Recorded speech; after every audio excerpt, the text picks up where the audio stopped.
The super wealthy have begun leaving the UK in record numbers. Rising taxes and a crackdown on Nondom residents are said to be driving millionaires out.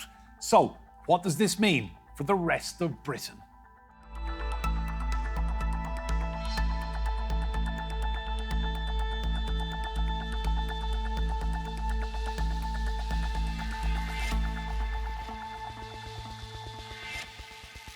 Hello and welcome to Roundtable. I'm Enda Brady. Now, some of the UK's super rich are taking a one-way flight out of the country. New data shows over $11,000 millionaires left London in just 12 months, going to places like Italy and the United Arab Emirates. So, why are they leaving and what will the impact be? There was a point in time where the UK capital, London, was home to the most millionaires in the world. But now the wealthiest are fleeing the country for places such as the United Arab Emirates, Italy and Switzerland, and the capital is feeling the hit. The exodus is in part down to the government scrapping its Nondom tax status. The initiative meant people living in the UK could avoid paying tax on their foreign earnings. One of the most well-known examples was Akshata Murthy, wife of the former Prime Minister Rishi Sunak. The controversy over her avoiding paying tax in the UK on her businesses in India prompted a change in policy. This is now driving away some of the super wealthy who have global assets. Many may ask why millionaires leaving the UK matters. Well, they invest in large expensive properties like these in central London, spending big in the economy, and often have business interests. That revenue is now being lost. So how much of a problem is this for the UK? New research has found that each of the millionaires who left London over the last decade would have paid nearly £400,000 in income tax per year. It claims one millionaire's tax payment is comparable to 49 average taxpayers leaving the UK. It would mean a revenue shortfall for the Treasury equivalent to 1.47 million regular taxpayers leaving the country. For some, returning might be an option if the tax system were to change. What the lobby groups have been proposing is an Italian-style flat tax, so you pay an annual amount of money, which is sort of measurable against your level of wealth. And again, I think that's something that that the non-DOMs would be perfectly happy to do and to pay. Will they come back? I think some, if that were to be the case, I think some probably would, because London has a long list of evergreen reasons that people come here. It's the schooling, it's the language, it's the rule of law, it's the time zone, it's all of the things that have made London attractive for decades, if not centuries. They haven't gone away. So how much will the UK suffer with the rich and famous swapping their Mayfair homes for Milan? Well, let's meet our guests. Joining us from Rome, we have Angelica Donati. She's a construction entrepreneur and president of Ance Giovanni. In Chicago, in the United States, we have Greg Swenson. He is chairman of Republicans Overseas UK. And I'm delighted to say, here with me in the studio, we have the renowned business journalist Ian King and Stephen Kinsella, OBE. He's a legal consultant and a member of Patriotic Millionaires UK. You're all very welcome to this roundtable. Greg, to you first. We normally have you in the studio here with us in London. Tell me why you're not living in the UK anymore. Great question, Enda. I was living in the UK for 10 years, and unfortunately, starting on April 5th with the new tax scheme, many of us expats, as well as British citizens, would be taxed on worldwide income. And so it's kind of forced me and my family to leave. We'll be capped at 90 days a year in the UK.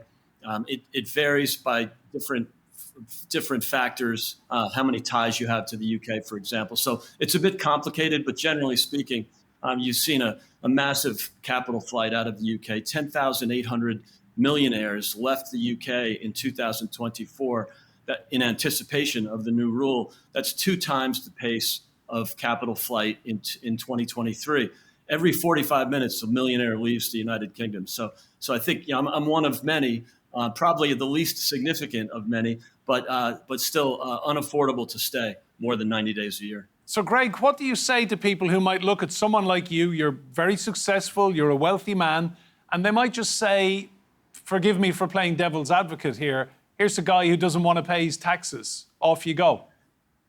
Well, yeah, I mean, I think the way many of us look at it is we're happy to pay some taxes, a reasonable amount of taxes. But when they changed the law, it made it unaffordable to stay. And I think they're perhaps super rich that really, it doesn't really affect them because they're super rich and they can pay whatever they want or whatever the government wants. I'm sure there'll be plenty of super rich people that stay in the United Kingdom. But I think for many of us that are sort of in the get rich phase rather than the stay rich phase, but even if you're in the stay rich phase, it makes it really difficult to pay essentially 2 times the rate that we pay in the United States. And then, of course, for citizens or expats that have homes or residences in zero tax countries, zero income tax countries, it's really attractive to move, for example, to Singapore or to Abu Dhabi or Dubai. So I think you'll see a lot of flight to those tax advantaged countries. But even the United States is much more affordable from a tax perspective than the United Kingdom is now.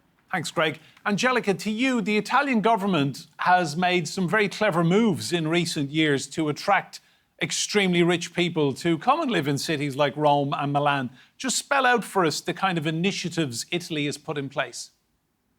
Well, for quite a few years now, Italy has had a flat tax regime for people moving to Italy by themselves or with their families. It actually used to be more favorable up until this year. It was 100,000 euros a year plus 25,000 per family member. Now the flat tax rate has gone up to 200,000 euros per year. And there's also a series of benefits as well with regards to inheritance and gift tax. So essentially, I'm not going to go into the boring details, but basically, if somebody's moving to Italy with the flat tax benefit, they can set up a trust for their children's inheritance, and they'll pay 24% tax on profits within that trust, but they won't pay inheritance tax. So essentially, individuals can fully plan their succession before they move to Italy. Of course, the flat tax regime isn't forever; it's for 15 years, but it's driven a huge influx of wealthy individuals into Italy. Milan has been the top winner. Milan has always been the country's business hub. It just got ranked 3rd in Europe for number of billionaires. So London is still above. London still beats Milan, but Milan comes in 3rd after London and Paris. And even though the numbers are not as high, we've seen a steady stream of wealthy international people, which could be foreigners or could be Italians moving back home, coming to Rome as well. So this has definitely been a huge boost for the country. And I would have to say that, I'm sorry to say, or happy to say, from an Italian perspective, that in this case, the UK's loss is Italy's gain, because there's no sign of this stream of wealthy individuals relocating, not just themselves, but their businesses to Italy, stopping. And that makes us very, very happy, of course. Thanks, Angelica. Ian, why should we be concerned that so many rich people are leaving the UK? What does it mean for the average taxpayer now in Britain? Well, potentially it's very, very worrying because the UK is unusually dependent on a very, very small number of high earners. If you take income tax receipts in the last financial year, 28.2% of all income tax was paid for by the top 1% of earners. 48.8% was paid for by the top 5% of earners. So you've got a very, very small number of people on whom basically the Treasury has become very, very dependent. And the seeds of this were sown quite some time ago, probably when the coalition government came to power after the financial crisis. And one thing that they did was raised the threshold at which you start paying income tax. It was a Liberal Democrat policy, gleefully adopted by the then Chancellor George Osborne. And although first Jeremy Hunt and now Rachel Reeves has started to freeze those thresholds, it still means that an awful lot of people were lifted out of paying tax altogether. At one point, nearly half the working population were paying no income tax. So in the UK, we are very, very unusually dependent on a small number of taxpayers, wealthy individuals, and if some of those leave, then that becomes problematic for the government. It really does eat into their income. Stephen, give us your thoughts on this policy. Some people have described it as a vengeful policy, taxing the rich. Yes, well, first of all, I should say I'm very sorry to see Greg leave. I, for a long time, worked as a partner in a US law firm, which is based in Chicago. So I had the pleasure of paying US taxes and UK taxes. My sense, actually, as quite a high earner, was the US taxes and UK taxes were quite similar when you're talking about income tax. Income tax is tricky, and there are many ways. I completely agree with Ian about the way that the figures are skewed if you look at income tax. That's why at Patriotic Millionaires, actually, we're focusing on a wealth tax because we think that is much harder to circumvent, first of all, would be very straightforward to apply, and I could explain very briefly if you'd like. How would it work? So our proposal is that those with net wealth of over £10 million should pay 2% tax, but that 2% would only kick in at 10 million. So to give you an example, if you were fortunate enough to have 11 million of wealth, you would pay 2% on the 11th million. So 2% would be £20,000.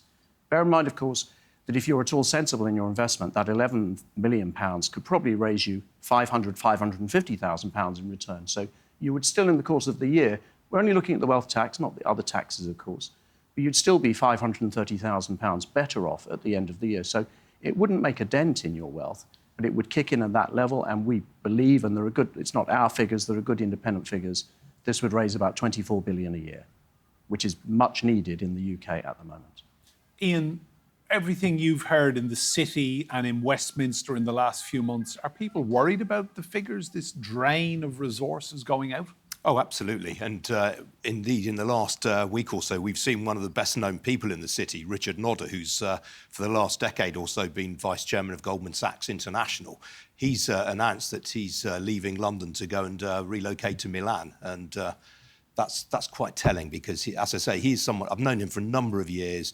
You couldn't find anyone more passionate about UK business. You know, he employed, when he was heading Goldman's in London, something like 9,000 people. You know, he oversaw the construction of a huge new office for Goldman's down near Blackfriars.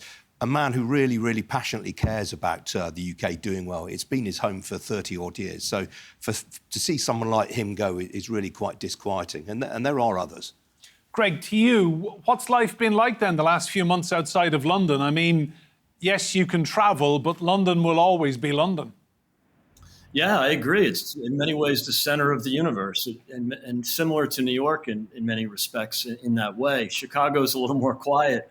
So I'll be traveling a lot. But, you know, look, it shouldn't be about me. I'm not whining about my personal situation. The concern that I have, along with everybody on the panel, is that it won't work. You know, I would imagine that tax revenues will go down. I'm surprised that Jeremy Hunt didn't really understand the Laffer curve. You know, that if you tax people too much, they tend to leave. And so I would imagine tax revenues will go down because of this. The 10,800 that left last year, that's equivalent to the tax of 500,000 average taxpayers in the UK. So I see tax hikes coming along, unfortunately, for the people of the United Kingdom. Angelica, talk to me about the money in Italy then, because presumably Milan is absolutely booming amongst other cities in the north of Italy. Well, Milan has been booming for some time, but the influx of wealthy individuals, which doesn't show any sign of stopping, has definitely put pressure on the city. I mean, the numbers we're talking about are insane. I think it's 115,000 millionaires living in Milan, 17 billionaires, 49 multinational companies opened headquarters in Milan in 2023.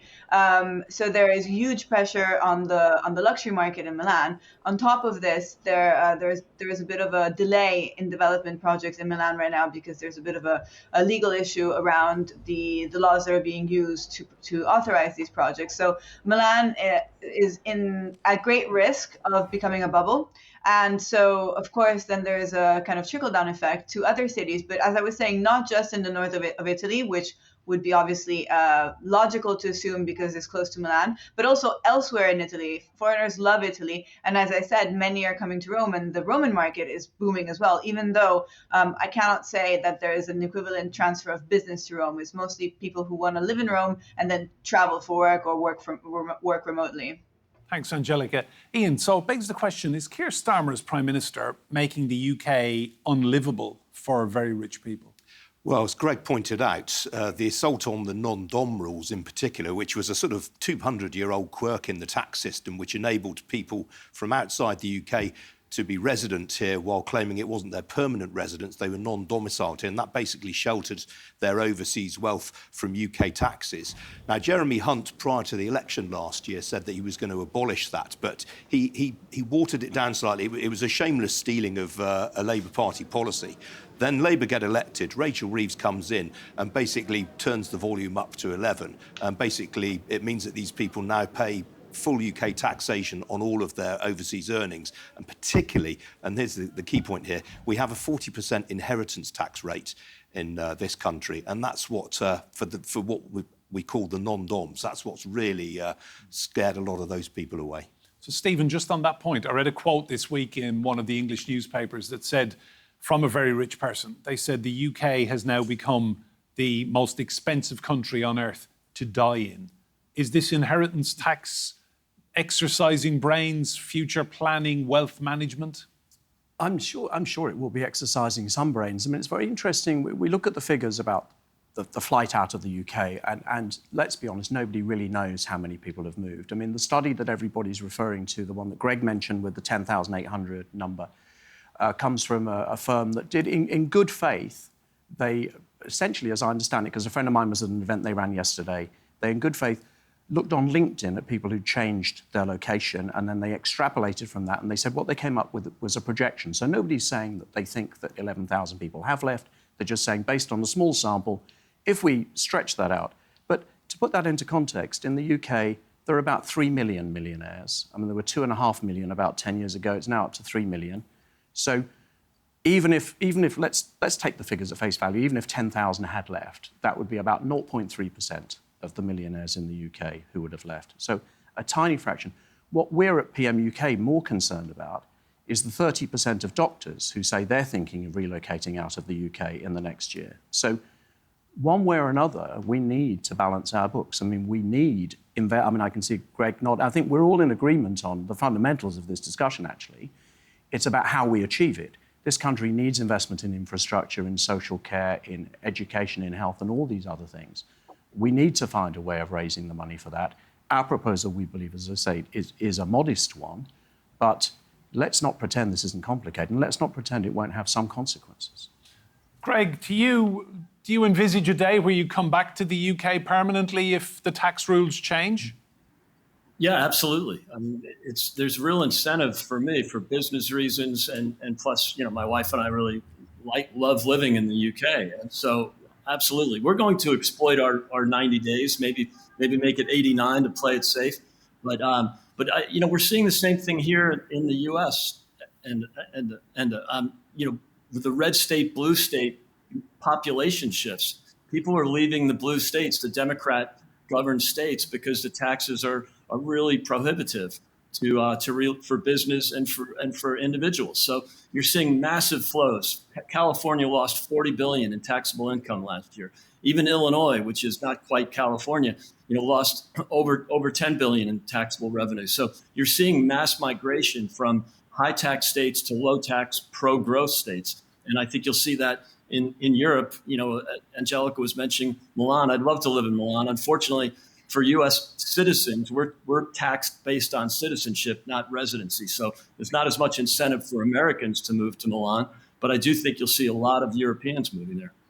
Angelica, just tell me, what's the knock-on impact then on Italian people living in cities like Milan if very wealthy people are coming in, buying property, moving into the area, and I'm guessing property prices are going up, up, up?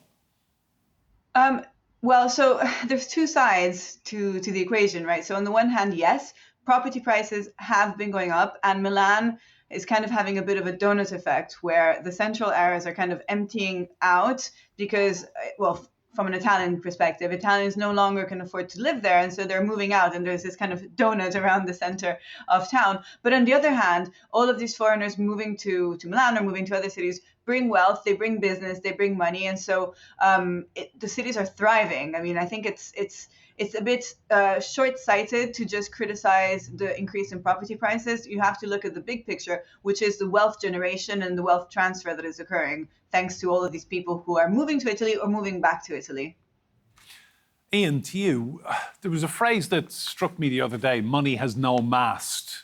I mean, loyalty to any country or any city in particular, as much as you might love living in London, when it comes down to it, if you're being taxed and your overseas earnings are getting taxed, it comes a point where you make a decision and you go. Yeah, and that's very true. I mean, the sort of people that we're talking about, they have optionality. If they're if you are of a sufficient wealth, you can move somewhere else. We saw it, for example, in France when François Hollande became president and raised the top rate of taxation there to 75%. And you saw literally thousands of French professionals come over to the UK.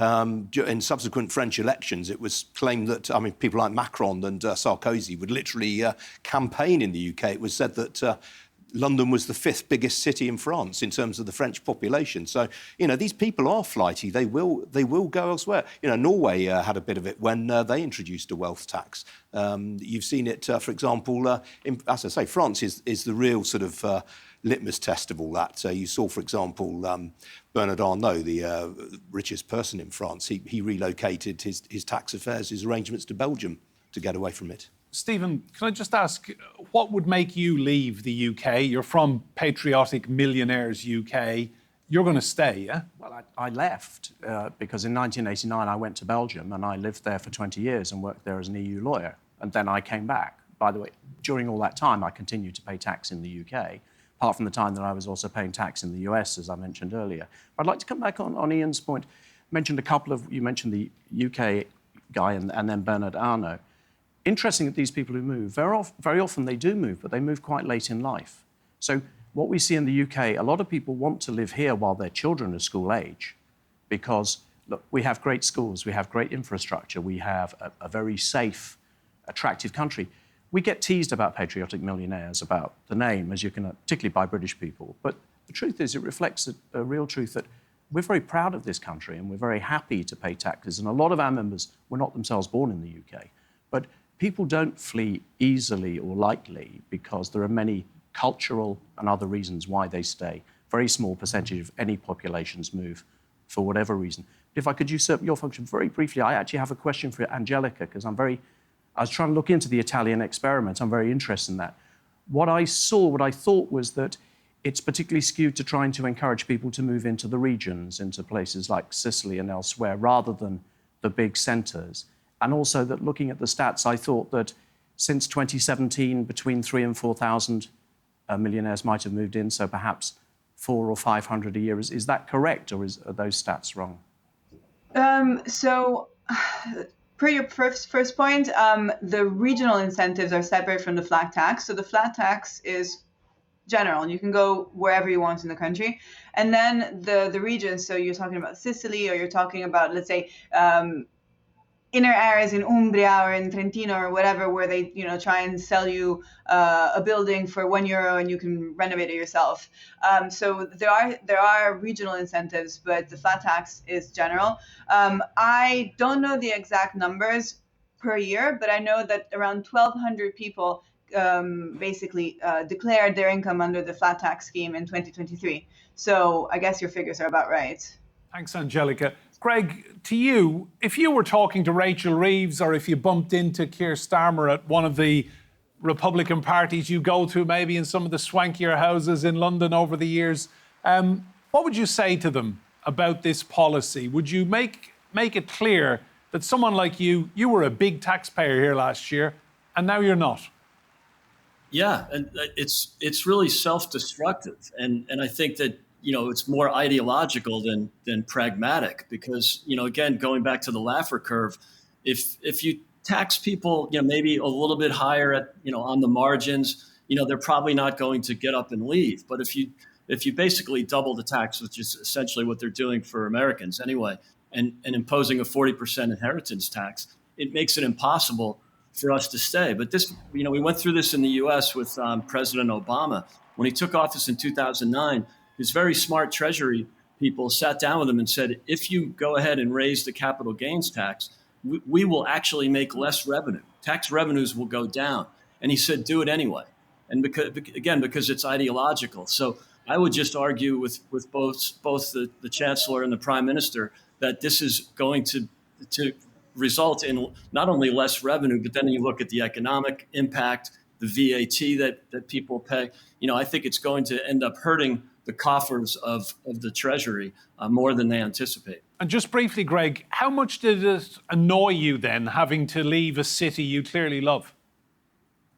Yeah, it was difficult, and again, I'll be back for the month of June, early July. We're going to tap into those those 90 days as best we can. And after 2 years, when we will have established formal residency in the United States, then we can go back to 180. But unless they change the rules, I don't think we'll be able to be there full time. So yeah, it was a challenge, especially flying my dog on Bark Air for some obscene amount of money to get the dog back to the U.S. But yeah, look, these are first world problems to have. They're headaches, and it was not pleasant, but I'm not complaining. It's still a great place to live, both in the UK and the US.